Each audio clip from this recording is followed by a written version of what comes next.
और अब बात इधर महाराष्ट्र के महाभारत की अगर करें तो महाराष्ट्र में चुनावी घमासान छिड़ा हुआ है, लेकिन एआईएमआईएम अध्यक्ष असदुद्दीन ओवैसी के बयानों ने इस जंग को और भी भड़का दिया है। इस वक्त तो ओवैसी और बीजेपी के देवेंद्र फडणवीस के बीच जबरदस्त वार पलटवार हो रहा है।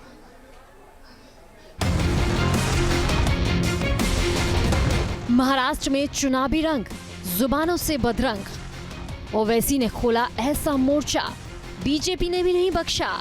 महाराष्ट्र में ओवैसी फैक्टर हैं या सियासी एक्टर हैं? दरअसल ये सवाल उठ रहे हैं क्योंकि इस वक्त महाराष्ट्र में चुनावों का पारा रिकॉर्ड तोड़ चढ़ा हुआ है। बातें महज वार पलटवार तक सिमट कर नहीं रह गई हैं, बल्कि भाषणों में हमला तू मैं से बढ़कर बेहद निजी हो गया है। ओवैसी के सामने इस जंग में महाराष्ट्र के डिप्टी सीएम देवेंद्र फडणवीस खड़े हैं। इन दोनों की जुबान ठहरती नहीं नजर आ रही है। आजकल तो ये ओवैसी भी यहाँ आने लगा है।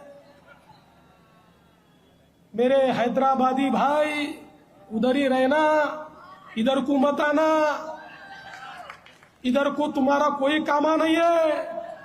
अब ओवैसी सुन ले, अबे तू सुन ले मेरी बात को। अब तुम होंगे देवेंद्र फडणवीस, तुम फडणवीस हो इसलिए तुम मुझसे कह रहे हो।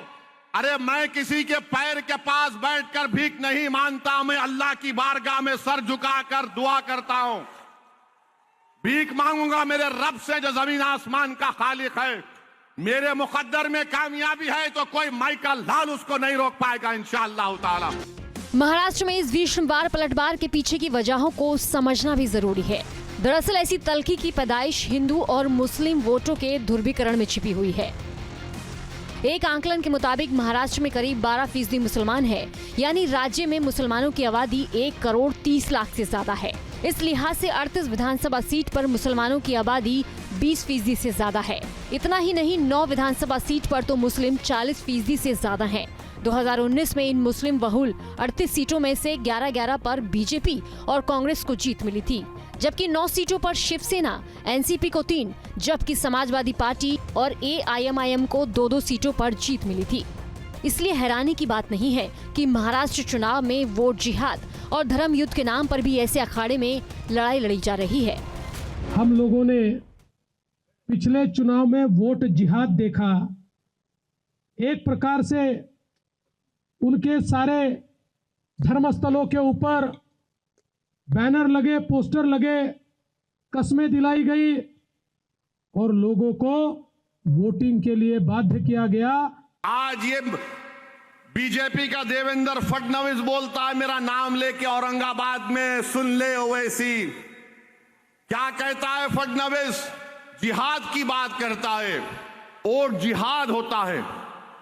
हमको मालूम बताया गया लव जिहाद होता है, फिर बोला गया लैंड जिहाद होगा, फिर बोला गया जॉब्स जिहाद होगा, अब कह रहे हैं और जिहाद होगा।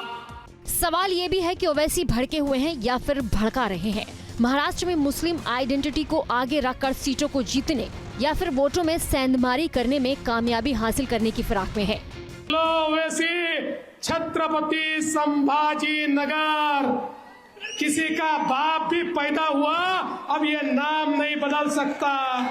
अरे तुम मुख्यमंत्री नहीं बनने वाले, तुम अभी तुम्हारे ख्वाब चुकना शुरू होने वाले। देवेंद्र फडणवीस, तुम्हारे शिंदे में 12 का आंकड़ा चल रहा है। तुम दोनों दिखाने को एक अंदर से तुम्हारे में, तुम एक की दूसरे की टांग खींच रहे हो, मेरे को मालूम। महाराष्ट्र में 20 नवंबर को चुनाव है और तब वोटों की असली जंग का नतीजा भी दिख जाएगा। Team news nation. News nation अब व्हाट्सएप पर खबरों की ताजा अपडेट के लिए न्यूज नेशन के इस QR कोड को स्कैन करें।